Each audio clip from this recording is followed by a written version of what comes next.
आध्यात्मिक और पौराणिक गाथाओं से भरी एक ऐतिहासिक यात्रा। ब्रज का द्वार कहे जाने वाली काका हाथरसी की नगरी हाथरस, इसे ब्रज का द्वार या देहरी भी कहते हैं। उत्तर प्रदेश में दो ही नगर ऐसे हैं जिसके नाम के पीछे रस लगा हुआ है।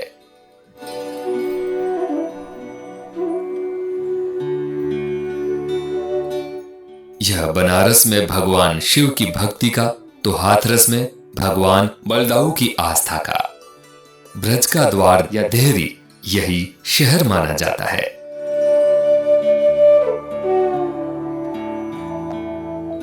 दाऊ दाऊ सब कहे, मैया कहे न कोय।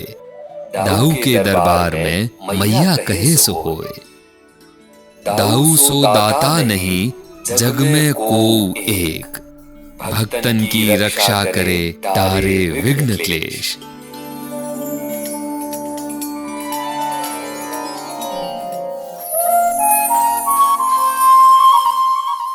हर शहर की अपनी अलग पहचान है।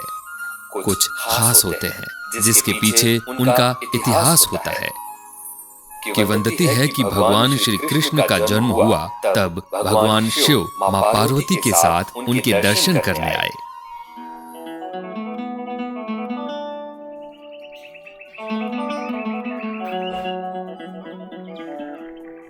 मां पार्वती थक गई, बोली ब्रज कितनी दूर है। तब भोलेनाथ का जवाब था कि जहां मिठास भरी भाषा सुनने को मिल जाए। एक अपने तरह की भाषा के जादू से ही ब्रज की सीमा में प्रवेश का एहसास होने पर मां पार्वती विश्राम के लिए रुक गई। प्यास लगी तो भोलेनाथ ने हाथ से जल को उत्पन्न किया। हाथरस नामकरण का यही आधार है।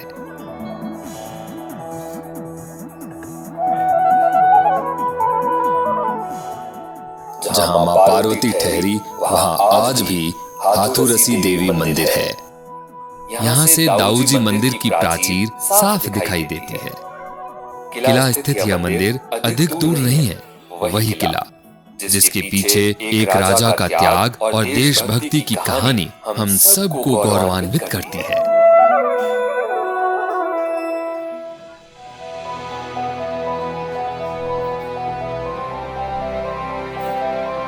अंग्रेजों ने तोप के गोलों से किले को पूरी तरह ध्वस्त कर दिया था, मगर दाऊ बाबा के मंदिर का भाल भांका नहीं कर सके। मंदिर के प्राचीर पर इसके निशान आज भी मौजूद है। शहर के पूर्वी छोर पर स्थित किला रोचक इतिहास समेटे हुए है। शहर की यह बड़ी पहचान है। 18वीं शताब्दी में यहाँ के राजा भूरी सिंह ने किला परिसर में दाऊजी मंदिर की स्थापना की थी। इस मंदिर में दाऊ बाबा रेवती मैया के साथ विराजमान हैं। इसके बाद उनके बेटे राजा दयाराम की ताजपोशी हुई। क्रांतिवीरों के लिए यह किला शरण स्थली बना था। इसके बाद से ही अंग्रेजी फौज की आंखों की किरकिरी बन गया।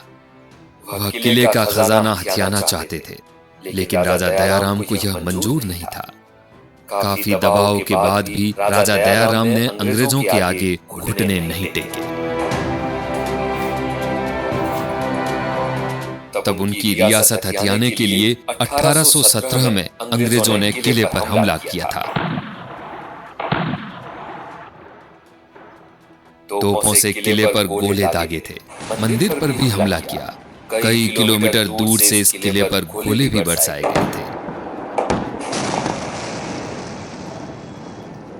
तोप से बरसाए गए गोलों के कारण राजा का किला पूरी तरह से ध्वस्त हो गया।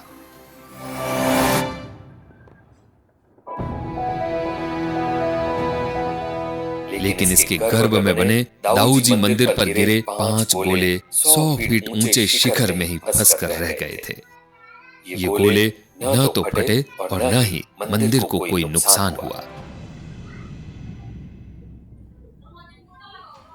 राजा ने अंग्रेजों की गुलामी स्वीकार नहीं की और नकदी और जेवर खच्चरों पर लादकर किले की सुरंग के जरिए गांवों में छोड़ दिए और खुद भी इसी सुरंग से अज्ञातवास में चले गए। जिस सुरंग से राजा गायब हुए और खजाना लादकर खच्चरों को रवाना किया, उसके ठीक दूसरी ओर लोगों ने बसेरा डाल दिया। राजा दयाराम के अद्भुत साहस और दाऊ बाबा के आशीर्वाद से यहाँ आज भी गांव सुरंगपुरा बसा है।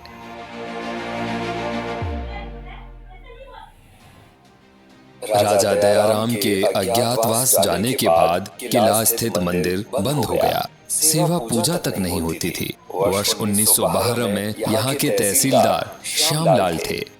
एक दिन उनके पुत्र की तबीयत खराब हो गई। हालत गंभीर थी। बच पाएगा या नहीं कहना मुश्किल था। तब उनके सपने में भगवान दाऊ बाबा आए। उन्होंने मंदिर खुलवाने को कहा। तहसीलदार ने ऐसा ही किया। पूजा कराई। कुछ ही दिनों में उनका बेटा ठीक हो गया। तब उन्होंने पहली बार मेला लगवाया।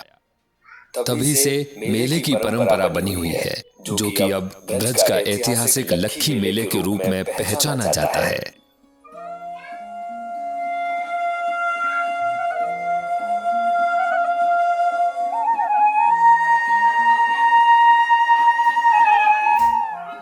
उत्तर प्रदेश के यशस्वी मुख्यमंत्री योगी आदित्यनाथ द्वारा 112 वर्ष पुराने दाऊजी मेले को अब राजकीय मेला घोषित कर दिया गया है।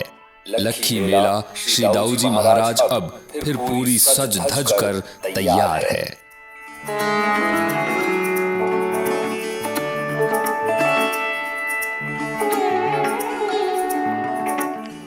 लगातार 20 दिन तक लगने वाला ये लक्खी मेला लाखों लोगों को अपनी ओर आकर्षित करेगा। यह धर्म और संस्कृति की मशाल को थामे है। महाराष्ट्र से शुरू होने वाले इस मेले का समापन स्वांग और रसिया दंगल से होता है। प्रसिद्ध कवि काका हाथरसी के नेतृत्व में अखिल भारतीय कवि सम्मेलन लंबे समय तक हुआ। स्वांग और रसिया दंगल से मेले को अखिल भारतीय स्तर पर बड़ी पहचान मिली है।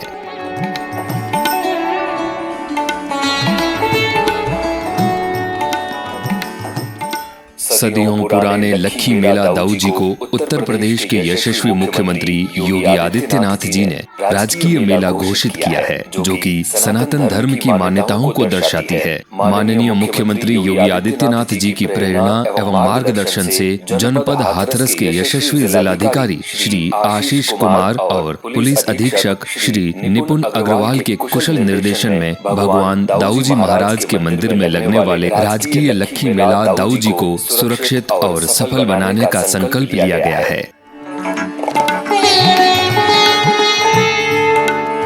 हाथरस जिला प्रशासन इस मेले को दिव्य, भव्य और सुरक्षित बनाने के लिए संकल्पित है।